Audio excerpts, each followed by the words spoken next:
So there's an age-old debate. Do you want to grow or be profitable? There's a debate about which one of them is right, and there's also a debate about whether that's a false choice. And some of this has to do very much with the industry you're in and how capital markets are responding to your business and your type of business at any point in time. But I think some of the underlying debate is real.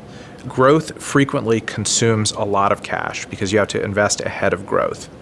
So this debate about whether you want to be profitable, whether you want to grow, or how much of which is important for your business is really a point-in-time thing. There's no right answer, and it can change many times over in the course of your company's life.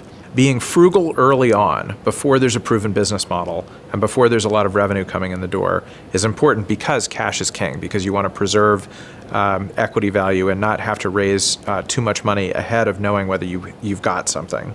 Early in a company's life, if things are taking off, you've found product market fit, and you're talking about scaling up product stability or capacity or sales and marketing, it might make sense to grow more quickly at the expense of profits.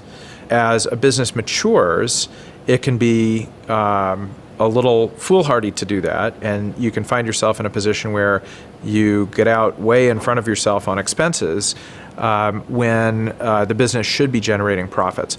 Long term, most capitalists would say businesses are valued on their future profit streams or potential for profit, and it's really in that early stage or that sort of mid stage of things are working, you've already scaled up to a certain point, but you're not huge yet, where you have to be really careful about those trade-offs.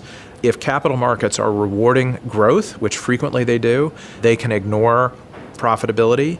But again, you don't want to get caught being in a position of losing too much money and having too many capital requirements when the winds change with capital markets, because you can find yourself in a really compromised position. The faster you're growing, the greater the tolerance is for losses. But again, you really don't want to find yourself at the whim of capital markets.